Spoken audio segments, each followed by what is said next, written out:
Hello, my name is Coran Kelly, and I'm going to introduce you to the Irish Aquifer Properties database and manual on behalf of Tally Hunter Williams, Bruce Musteer, and myself. We would like to extend our thanks to IAH for inviting us to present this paper. I would like to acknowledge Kevin Mulway, previously with EPA, who initiated this project, John Dillon, who helped work with me on the project. This was co-funded between GSI and EPA. GSI Trinity EPA and Jeff Wright, previously with GSI, helped direct the project. And I'd like to thank the staff from those institutes and the consultants who provided data and ideas. In terms of the background, it was recognized in EPA that they needed an Ireland-based properties manual to help with contaminated land and hydrogeological risk assessments in Ireland. The GSI are the bodies that collect and hold data and do the aquifer characterizations for Ireland. And so from this joint aquifer parameters database project, it was envisaged that there would be multiple uses to help inform quantitative hydrogeological risk assessments and groundwater modeling, inform quantitative groundwater discharge assessments, and inform groundwater resource developments, and support aquifer classification and characterization. The projects, therefore, were to establish a framework under which a database of aquifer parameters can be determined, maintained, and updated, summarize good practice in relation to parameter determination, and compiling a database of aquifer parameters and relating them to the aquifer categories, rock unit groups, and conceptual flow pathways. It was recognized that we needed a database that would account for aquifer heterogeneity, data variability, and also be large, representative, and reliable. And finally, we wanted to prepare an accompanying report that indicated best values and discussed their derivation, providing guidance on parameter value selection. The manual comprises two parts. One outlines the methodology, data sources, the hydrogeological framework for the parameters database, outlines appropriate parameters and parameter estimation for Irish aquifers, and also outlines limitations of the existing data. Part two describes the organization and structure of the parameter database and describes the data analysis that we did, provides summary tables of the basic hydrogeological parameters as a function of aquifer category and rock unit group. In terms of the database structure, I'm not going to go into it other than what's on this slide. We use the Scottish Aquifer Properties Project and the GSI borehole database as a starting point. We have a single row per borehole. The headings are arranged logically. The fields provide for a detailed summary of well and hydraulic tests, allowing for the best interpretation of the results. And it provides summary tables for the transmissivity. The data sources came from GSI itself, EPA, the universities, and the consultants. The most readily available data was generally transmissivity or its proxies, and it enables estimates to be established across the entire country. On the other hand, hydraulic conductivity, storativity, specific yield, and effective porosity data are limited in number and regional distribution. A couple of slides on the hydrogeological framework. On the left is the rock unit group. There are thousands of formations and members mapped across the country. So this map provides the rock unit group, which is a simplification into more usable and identifiable hydrostratigraphy based on similar properties and age. This generalized grouping is known as the rock unit group, and there are 27 distinct rock units. On the right-hand side is the National Aquifer Map. And at the bottom, you can see the legends with the regionally important aquifers on the left going to the poor aquifers on the right. And also the sand and gravel aquifers denoted as the red blobs. In the vertical dimension, this slide outlines the conceptual pathways as we understand them at the moment.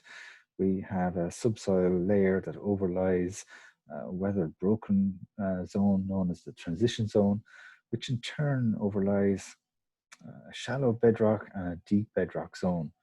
The shallow bedrock typically has more frequent and better connectivity across fracture network, and the deep bedrock has few and isolated fractures. And the pictures there go with that schematic to give an indication of scale. In terms of parameter estimation, there are a number of different hydraulic tests, and each addresses a different purpose, a different scale of measurement, and potentially different pathways or a combination of pathways. The preferred parameter to assess hydraulic properties in fractured and hard rock aquifers is transmissivity. In practical terms, the concept really is about moving away from a single fracture to a sufficient volume of rock whose properties are representative of that rock unit group as a whole. And there's more in the manual on that.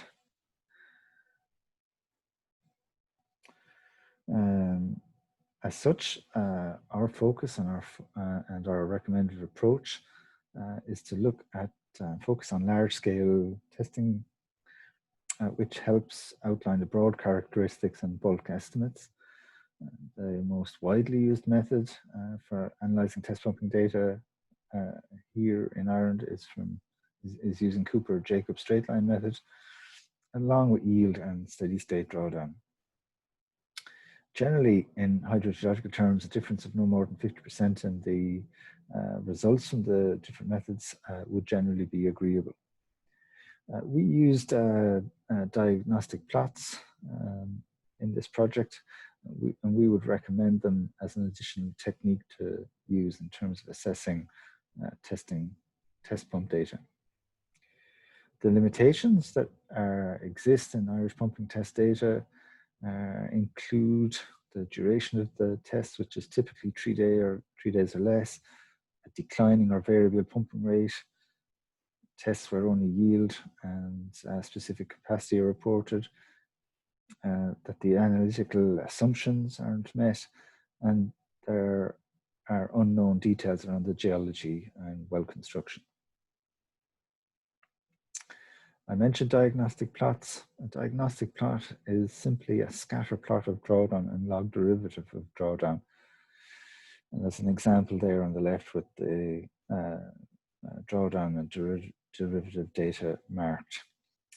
So this is a plot that is regularly used in the petroleum industry, but not so much in the hydrogeological community. And Reynard in 2009 published a paper in the Hydrogeology Journal advocating its use. And with this plot, you can look at the derivative data against a series of type curves. So together with the geological log, it helps to assist in the interpretation and the confidence in the analysis that is subsequently done. So this example is test data from a borehole that we drilled in near Longford. It's comprises 25 meters of low permeability subsoil over weathered limestone with a huge yield in a single fracture at 40 meters depth. So using the diagnostic plot, we could see that it matched that from a confined aquifer with a significant recharge boundary. So we were quite confident to use Cooper-Jacobs in assessing that data. We analysed the data and summarised it according to bedrock and aquifer type and sand and gravel aquifer. The high quality data in the database are the primary data source. However, there are insufficient data at the moment to statistically characterise the aquifer classes and the rock unit groups.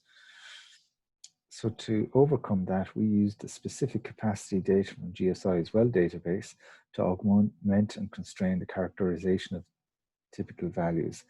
And it's well understood the relationship between transmissivity and specific capacity. There are biases in the data set, and the good data tends to be from successful public water supply investigations, and the specific capacity data from the GSI's well database typically comes from short tests, and so can lead to overestimates. There's uncertainty in the data set around the intervals being tested and the influence of heterogeneities. Here we have a plot of the best estimate of transmissivity as a function of aquifer category. And you can see that as you go from left to right, the best estimate decreases in line with the regionally important aquifers on the left and the poorly productive aquifers on the right.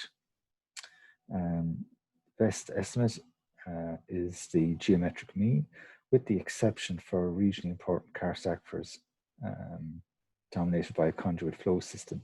In these mature karstic systems, the flow is concentrated in fewer and fewer conduits, and so the arithmetic mean best represents the flow parallel to the conduit system.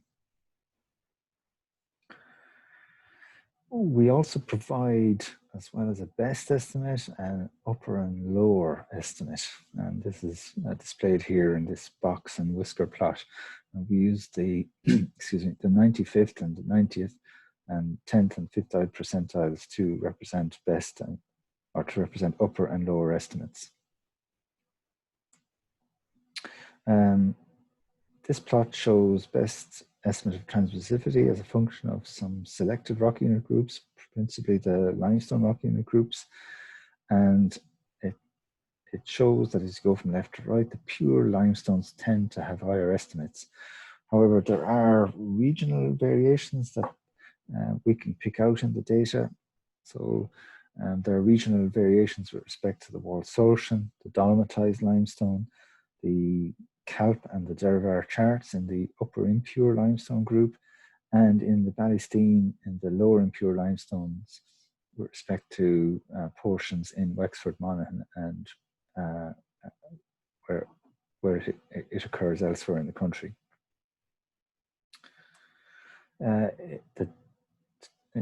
In summary, there is a decrease in the best estimate of transmissivity from the regionally important aquifers through to the poor aquifers. There is variability within each aquifer category, and there is an overlap across the categories. Bulk permeability decreases with depth in the bedrock aquifers. If we're looking at time of travel in the karst aquifers, it's important that the GSI's karst database is consulted. Specific yield across all bedrock aquifer categories is low, typically in the order of 10 to the minus 2, and the confined storage coefficient is typically in the order of 10 to the minus 4. In summary then, the database forms a useful reference for practitioners within an aquifer hydrostratigraphic framework. There's a focus on transmissivity. We need more data to look at fracture permeability or hydraulic conductivity and storage parameters. The summary tables indicate typical properties and ranges. The report discusses regional variations and general guidance on how to use the summary tables and the aquifer parameters database. The report provides guidance on parameter estimation and outlines interrelationships between aquifer properties and how to assess practitioners' own data.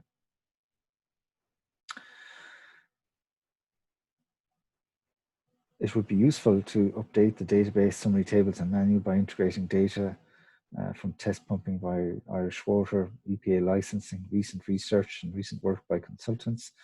There was a focus on the bedrock, and so it would be useful to have a strand of work to look at the subsoils. These updates would improve the outputs and provide greater value to the assessment work by EPA and to resource assessments. To find the Aquifer Properties Manual, you can do a simple search in search engine for Irish Aquifer Properties, and the links will pop up. Thank you very much. I'll be glad to try and answer any questions. Thank you.